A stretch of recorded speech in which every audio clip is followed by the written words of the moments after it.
Scott Cepicky is joining us on the Newsmaker Hotline, Tennessee State Legislature. Congressman, always great to have you on. Representative, always great to have you on. Let's talk a little bit about, you're now in the midst of the special session, and you're talking about a number of different things.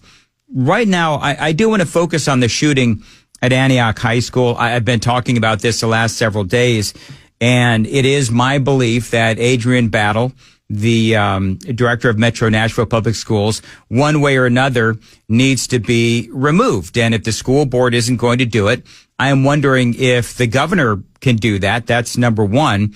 And number two, I know that there's been some discussion, some scuttlebutt about maybe an investigation into why those metal detectors were apparently installed and then removed from Antioch High School. Well, Dan, that's the million-dollar question that everybody in the General Assembly that I've talked to are scratching their heads on. Why? Why were metal detectors put in there in the first place, and then why were they taken out? We believe that this could probably be taken care of, where the shooting would never have taken place. Remember, we spent a lot of money on Homeland Security agents, SROs, school safety, mental health to make sure that these things would be very difficult to happen in the future. We want to see what the school safety assessment said, what the timeline of when those metal detectors were purchased, when they were put into school, who told them to take them out, what was the reason for, and then what did the school board do in regards to possibly jeopardizing the safety of those students. And we've had conversations in the General Assembly talking to my colleagues in the Senate. Do we convene a joint task force to launch an investigation into this to make sure that we get the answers for the people of Tennessee and make sure procedures and protocols were followed to the letter of the law? And if not, what ability do we have to take action on this school district and or the superintendent? So I don't assume anything, but I would hope that your colleagues in the state legislature have no problem with simply doing an investigation and trying to figure out what went wrong. That is 100% accurate, Dan. We just want to get to the bottom of this because this looks like something through metal detectors could have very simply been avoided. And that's the job that we all take very seriously in the General Assembly, is protecting our students, our most vulnerable. If you remember a couple years back, Dr. Battle did not want to put SRO officers in the elementary school those children are the most vulnerable, and we had to pass a bill in the General Assembly requiring it. Yeah, it's insane. I don't know how it is that anyone in their right mind believes that she is doing a great job. Some people, when I launched a monologue against her the other day, well, one person actually said that they work for Metro Schools and believes that she is doing a great job. Whatever. But here's the part of and I don't know if this is in your purview or not, but, we have now this Evolve system that has been installed, and I'm getting a lot of mixed reaction from this system. And it's an artificial intelligence based, just like the other one that failed to find this guy's gun at Antioch High School. And I went through a lot of this yesterday with the issues with Evolve and from the failure rates to, misrepresenting some data. There's some people that I highly respect that say that Evolve is actually a very good system, but that's not what I'm seeing in my research. And I don't know, do you have an opinion on Evolve one way or another? Again, I don't know if that's your purview. Well, I don't know if I have an opinion on Evolve, but I can tell you this. Whenever you fly anywhere in this country, the first thing you walk through are metal detectors. They scan you. They look for anything that could be of metal to be used on those airplanes for use to hijack them or to bring a gun into the airports. That technology has been evolved over time to where it is very sophisticated, where if you accidentally leave a ring on or you leave a coin in your pocket, it picks it up right away. I think that's the kind of technology that we should be using in our schools. It's very simplified. And best part about it is they're portable. So you can move them to gymnasiums when there's a basketball game or a football game. And I think we need to really consider looking at technology does good old-fashioned metal detectors give us the level of security that we need on a base level to make sure that we keep those objects out of our schools. I don't know if this is the kind of thing where you could bring in Metro Public School Director Adrienne Battle in for like some questioning. One of the things that she said about metal detectors is this notion of unintended consequences. And that is literally one of the reasons why she said that she didn't want metal detectors, these unintended consequences. Now, if you Google it, you'll see that, you know, they use everything from, well, this is going to lead to racial profiling and a whole bunch of other things, a false sense of security. So I would just ask, okay, so what did you mean by unintended consequences? Now, moving on, special session going on right now. Let's talk about help for Eastern Tennessee. What's going to be done? Well, there's going to the governor's proposed a bill to provide grants and other assistance for our neighbors in East Tennessee that are struggling to get back to their normal lives, and also help governments rebuild those buildings that have been torn down or destroyed by the catastrophic flooding, so that they can get their economies back online to help generating revenue to make them sustainable long term. So that's the first bill that's going to happen.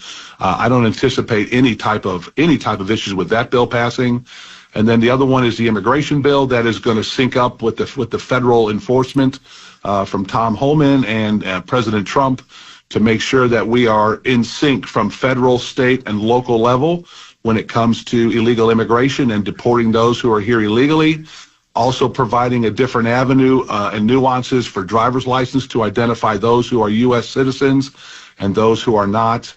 And then lastly, providing the necessary supports financially for our locals so that when these illegals are detained, our local counties and municipalities do not get unnecessary burdens financially, that the federal and state government will help pay for those costs to get those individuals apprehended, detained, and then taken out of our country. State Representative Scott Cepicky is joining us. I had the governor on a few days ago, and one of the questions that I asked him was, is he getting any pushback on his ideas from, you know, members of, the blue cities, Memphis, Nashville, obviously. Are you seeing any pushback aside from, from the usual two Justins and Gloria Johnson? Is there any other pushback that you're seeing? Well, Dan, I can tell you this. We've been up here now for almost a week, and I haven't heard any pushback at all from any member at all. Really? I think the people of this state have spoken very clearly on what their views are on illegal immigration and what they want the General Assembly, the federal government, and local law enforcement all working together to make our schools safer, our streets safer, and our communities safer in Tennessee. Interesting. Okay. Whole special session was about school choice. We're going to talk about that straight ahead and see where that is headed in the special session. Thank you very much for joining us, Representative Cepicky. All right, Scott Cepicky joining us, and let's talk about school choice. The original reason why the special session that is now underway has been called by Governor Bill Lee. So I'm just going to ask you an open-ended question. I know that during the the recess, folks from the Senate and the House working together to make sure that everybody was on the same page as far as what was going to be put in the legislation. How is it going? Is this as much of a negotiation as I'm thinking it may be? Well, I think everybody has put their heads together, both in the House, the Senate, and the governor's office, to come up with a common sense solution to give parents the ability to choose the educational platform that's best for their student, for their own child. And I think you're going to see a bill that's been presented by the governor that we'll be debating here starting at 1 o'clock that is taken into account the aspects from other states that have led to financial or academic problems, and also those successes they've had in other states, and crafted a bill that I believe is probably one of the best school choice bills ever written in the country. And I think when we pass this, and I do believe it'll pass, that this bill will be copied in other states as other states start to get involved in putting parents back in control of their child's education. So where are the rural districts? I know that is always the big question. It was certainly in the last time y'all tried to do this. Are the rural districts, are they going to sign on to this? Well, I think they are, Dan, because the argument they make is right now there is no other option for their students in their rural districts. And that tells me that they want to support school choice, because obviously if they had a private school in their area, they would be all in favor of their students in their districts getting the opportunity to choose what's best through the parents, what's best for those students. If you look at the data out of Iowa, when Iowa went to school choice in the decade after the vote for school choice, 36 private schools were built across the state of Iowa in rural and urban settings in Iowa, which we look at. If school choice passes like it has in Florida, like it has in Indiana and Illinois, and also in Iowa, in Wisconsin, you will see that investment in private schools across the state of Tennessee, which will give our students more options and more opportunities to choose what's best for them. Going to be interesting. So I've seen, it's so interesting, because I'm just going to tell you, every time I talk about this, every time I have you on or the governor on or Jack Johnson on, I get inundated from both sides. I mean, oh, this is never going to pass and this bill stinks. And then you get other people that are saying, I can't wait till this passes. I've only got about a minute left, but this has been a very heated debate within the Republican Party. True. I think whenever you're talking about major policy changes, I think you get passionate on both sides of the aisle and internally on each side here. I think the biggest problem, Dan, is over the last 2 months or 3 months, all of the misinformation that's been put out there by people that are quoting things that A, aren't in the bill, or B, don't even relate to the policy in the bill. And I think what you're going to see today, if you tune in at 1 o'clock, you will see the facts presented on exactly what the bill is, what it does for Tennessee, and how it makes our educational system better. And that's our job up here, is to make sure the citizens understand exactly what the legislation is and how it affects their children and students. Well, the left, there's two big pieces of misinformation that are out there right now. Number one is the left will say that you're defunding public schools. So that's number one. And number two, there's that, I forget who reported it, but there was the survey and the headline was basically, well, kids here in those districts that were the pilot for this program, yes, they're not matching where their contemporaries are in their new schools. And as I pointed out, of course that's not going to happen. You're not going to have a kid who just went into this private school, for example, matching where those kids that have been in that institution for, 6-7 years, you're not going to be able to match them. But they are showing major improvement, and that's the point. Dan, you're absolutely correct. If you look at all the studies out there, it takes a student going from a failing environment to a high rigor environment in private school. It takes them about 4 years to get their education caught up to where it should be. We are seeing improvements in those students that have taken advantage of the governor's voucher plan. We are looking forward to this year of even greater improvement. And here's the thing, Dan, we should be all together recognizing that we need to do everything we can to help our students succeed. Absolutely right. Do you have a timeline? When do you think this whole thing, this special session, when do you think we'll know on school choice? Well, I think my gut feeling is I would think by Thursday, maybe Friday of this week. I think the special session will wrap up with votes. But at 1 o'clock, we start on the education committee, and we'll be debating it first. Dealing with the protesters out there from Antioch High School, how's that?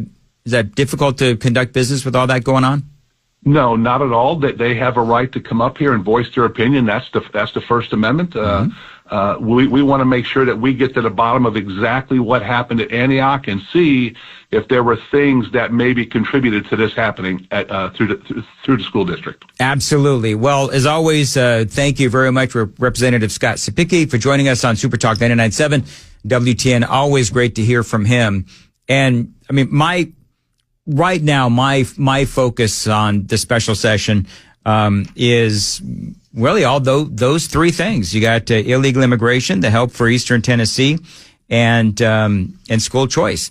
But I really want to know the decisions that were made leading up to the shooting at Antioch High School. I really want them to investigate that. I really want some answers. And the parents of Antioch High School, they should be demanding answers as well. Why was there not why was that metal detector not installed?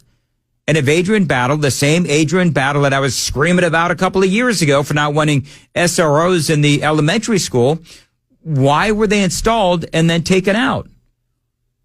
The people of Tennessee, this isn't a Metro Nashville public school problem. This is a problem for the entire state. Because, and if you're a parent, even if your kids aren't directly affected, they actually are. Because nobody wants to see clearly, obviously, school shootings.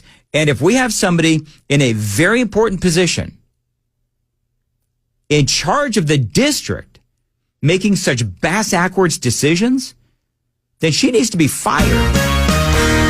One way or another, Adrian Battle, my opinion, she needs to go. And somebody has to have the guts to do the investigation and then make that determination. Whether it's the governor, whether it's the school board under pressure from the governor, after this investigation goes, somebody needs to make a decision because she needs to go. That is obvious. Now I'm all mad, Joan. Well, if you should be. Anybody wants to know how to trigger me, just mention Adrian Battle. Call USS. You can always find him online, USSTN.com.